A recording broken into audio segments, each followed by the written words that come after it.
ça va donner encore à ces joueurs-là une motivation supplémentaire aujourd'hui. On a entendu le coach, il y a beaucoup de motivation, beaucoup d'ambition aussi. J'aime ça, maintenant à eux de le traduire sur le terrain. Rappel des 11 de chaque côté à Westerlo, pas beaucoup de surprises. On hésitait entre Frigan et Slimani, c'est bien le Croate qui sera là comme numéro 9 avec le numéro 9.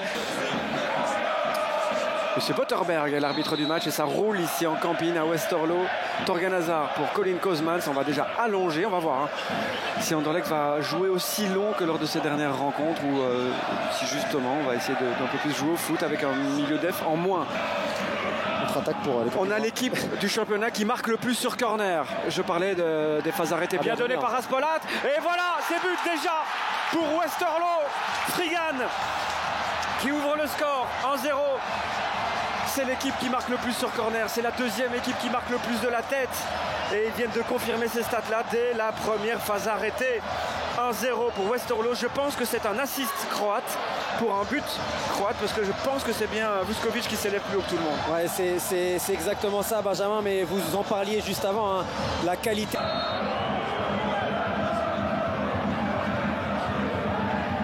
Torgan se charge du coup franc, deuxième poteau. Vasquez, c'est une grosse occasion et ce n'est pas tout à fait but, il y a une faute. Ou hors-jeu. Et surmonté.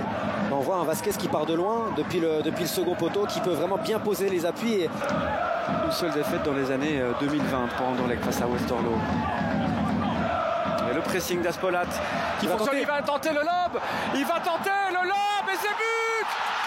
Quel but, quel lob, quelle inspiration, quelle intuition du capitaine de Westerlo. Ça fait 2-0.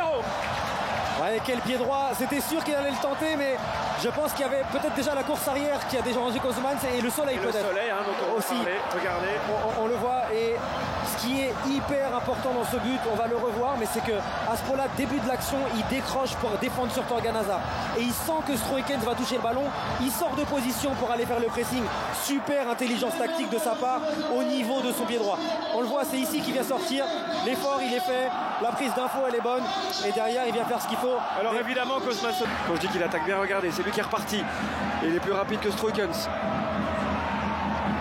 Le ballon, Frigan. Il s'est tourné dans le mauvais sens aussi. Mais il l'a quand même devant lui ce ballon. Frigan. Frisson. Et ici, Reynolds, beaucoup de spontanéité. Il lui met le ballon un tout petit peu dans le dos, mais ici on va aller chercher directement la... Et Stroikens, attention à la reconversion, attention à la reconversion. Frigan, il n'y a qu'Augustinson face à 3 joueurs de Westerlo. Frigan à droite évidemment, Yayo, il va y aller tout seul. Trop seul peut-être.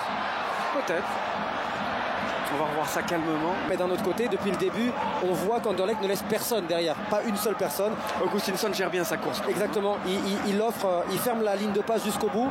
Et au moment qui vient de magnifiquement basculer le jeu vers Alcocer.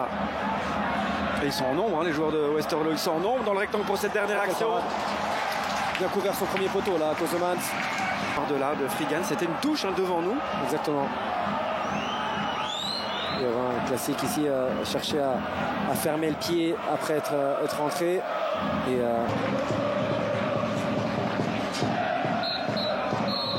c'est la mi-temps, à force de gagner des secondes sur les touches. Déterminant déjà dans l'attitude, on a encore les mots des coachs très très présents dans la tête pour s'adapter en termes de comportement aussi, au-delà du jeu et de la tactique proposée. Et Sakamoto, joli ça, techniquement, beaucoup de sang-froid aussi. Il doit le mettre, il n'y a pas de hors-jeu là. Il n'est pas hors-jeu, il est parti de son camp. Yo, et de l'autre côté, Frigan attend. Yo pour le 3-0. Oh, il doit lui donner Kozmans pour préserver le suspense. Le suspense là parce que évidemment, regardez Frigan à droite de l'image. Il fait une super course Frigan et ici, il a largement. Parfois l'angle est fermé, parfois la passe est difficile. Là, c'est ni l'un ni l'autre. Là, maintenant, en fait, déjà.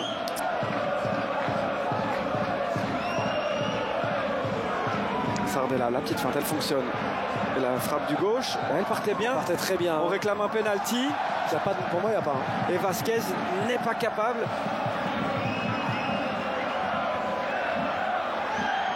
Sans doute les derniers corners d'Anderlecht, ils n'auront rien donné aujourd'hui. Peut-être celui-ci. Et la belle frappe de Sardella, le plus dangereux des Anderlechtois en deuxième mi-temps. 3 frappes pour lui. Et oui, je pense que c'est l'image qui résume bien le match des Anderlechtois aujourd'hui.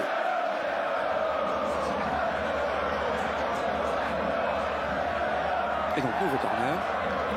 Plutôt bien donné sur les points quand même de Youngdahl. Il aura fait le boulot. De manière sobre et efficace.